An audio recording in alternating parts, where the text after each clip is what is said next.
You are listening to WTUZ Radio Podcast.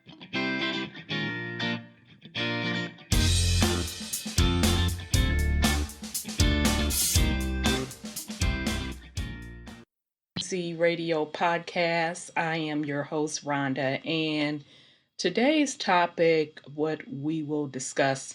I know on the last show of Truth Uncompromised, I said that I was preparing a show on the matriarch. The last show that we did regarding the extinction of the Y chromosome, I always had in mind to do a show on the matriarch. And that's what this show is about. Now, just like I did for the extinction of the Y chromosome, I will also put a disclaimer for this episode, the Lost Matriarch. Now, if you are sensitive as it is regards to gender, meaning if you feel you are offensive by someone, quote, quote, being a feminist, which we're going to talk about that also.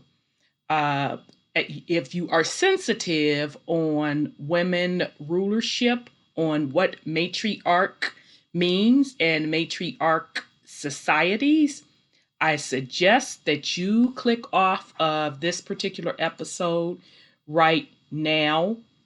It is not for you. This is not the episode for you at all. Okay, so we will go ahead and get started. So the first thing that I would like to address, and the topic of this particular show, is the Lost Matriarch. Now, the first topic I would like to discuss regarding matriarch, let's get into what matriarch actually means. So we're going to do it from the point of view of the etymology dictionary. All right, so matriarch as a noun, mother or woman who heads a family or tribe. 1600s from matri, which is mother, woman. And the arch is an abstract from patriarch, ultimately from Greek, to rule. So that's very interesting. I learned something. So the matri represents mother or woman who heads a family or tribe. And then the arch part is from rule or to rule. All right, so a matriarchal adjective is of or pertaining to a maternal rule or rule by females. 1718, in reference to bee colonies. All right, and then matriarchy, noun, is government by a mother or mothers, form of social organizations in which the mother is the head of the family and the descendants are reckoned through the maternal side. Formed in English 1881 from matriarch and patterned after patriarch. All right, so I did want to let's get clear on what the true definition of matriarch is. Now, as soon as typically, I do want to say typically, as soon as the discussion comes into play about the matriarch, the first thing that comes out of opposition's mind is the word feminist. I mean, literally the first thing. I have heard it angry from men use the term feminist and even women using the term feminist. So let's get clear on what the etymology or the root of the word feminist is. So all of you that are using this term, angry feminist, you're a feminist, evil feminist, think you need to really understand what that word means. Again, this is from the etymology, the root word, a feminist, noun. 1892 from French, feministi. Also see feminism as an adjective by 1894. Womanist sometimes was tied to a native alternative. Feminist already had been taken as a courtier of a woman, a gallant. Shaw coined hominist for one who advocates for men the rights and privileges conventionally according to women. Excuse me? You mean a feminist, the original definition is one who advocates for the rights of men? But that's the term that's used today to describe the opposite. So meaning today when folks are being accused of being called a feminist, it's that you are against men. But hence, here is the original etymology of the word is the opposite. So this is why it is important for folks, and also before I move on, because they mention in the original definition the word hominist also. So I pulled hominist, and a hominist is someone who advocates equal rights for men.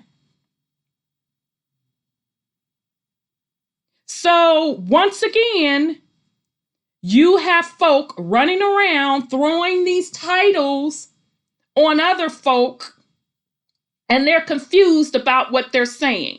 They think they mean one thing, but the pure description that or label that they are trying to throw on someone means the total opposite.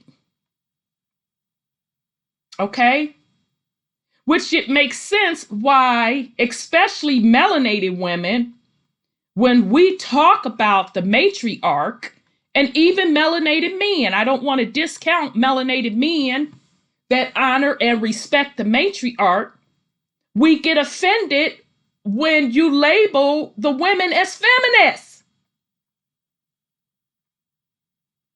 So get your studies together. Get your terminology together. Enter and understand what you are upset about. Not based on what someone else's narrative is telling you to be upset about, but research it for yourself.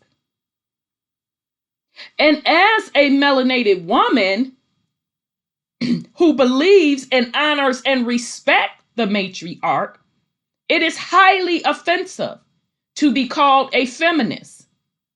Because before my own research of the word, I was basing it like everyone else. Feminists are women who hate men, who want to emasculate men. And I was always offended by it because number one, that is not what the matriarch stands for. And then number two, I always label the term feminist with the white woman's agenda of what they feel is freedom. That's where the term was picked back up, quote, quote, or the label was picked back up. All right. So there's blame all around for using that very offensive term. And then just for the pure fact that those are going around calling someone a feminist, they don't even know what the word really means. Okay? Now, let's get to the business at hand. I know that took a lot out of me, and I'm only a couple minutes in. Something has been severely changed in this particular realm that we are living in this particular frequency or age. or however you want to describe it. Because now we are under what is called patriarch or male rulership. And to our knowledge, we have been under such male rulership. I'll give it until, let's say, late 1400s, early 1500s, where men made all of the decisions from a political point of view. They set up and they created the systems and the worship of male deities or gods were also into play. That is not how ancient societies operated. Indigenous ancient societies, if you look at most of them, I can really, to be honest, only think of one. And we're going to get to that. But the rest of them were based on a matriarch or matriarchal rule. Now, some may say, oh, this was women bossing men around, yada, yada, yada, 1, 2, 3, 4, 5. But if you study those ancient societies, the matriarchal rule was based on nature. It was based on nature. So meaning because the mother is the life bringer into the realm, the natural order was for the woman to rule, to be heads of families and tribes. And the men or the man is the enforcer. And all you have to do is take into, look at how nature works. So let's just take, for example, the bees and the bee colony. Everything is about the queen bee because she is that life giver. And it is up to the hive to protect her, even with their life, because they enter and overstand. Without that queen bee, without that matriarch, life cease. Life cease to exist.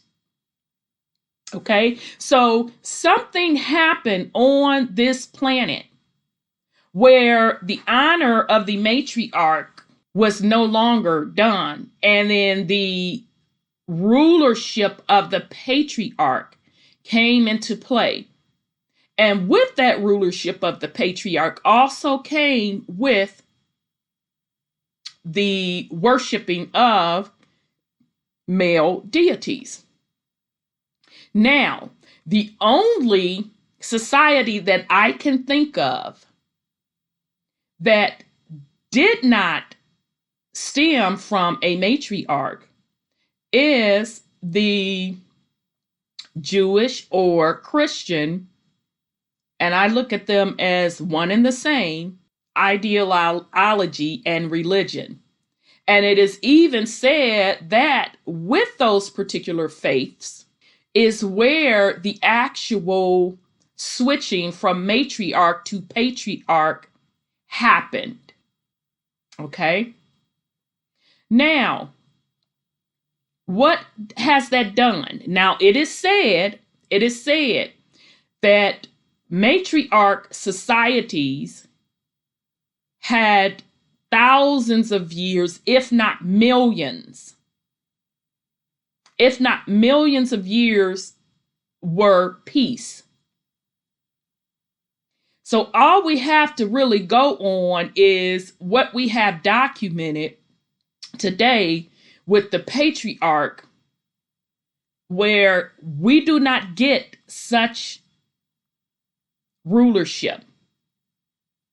It is always about the marking of and the conquering of territory, wars over territory, over religion, over business, over profit. Whereas in a matriarch society, it was not the case. So why was there a switch from the matriarch to the patriarch? To listen to this episode in its entirety, go to anchor.fm/WTUZ radio. Again, that's anchor.fm/WTUZ radio. And the link is in the description. Thank you, and peace and love.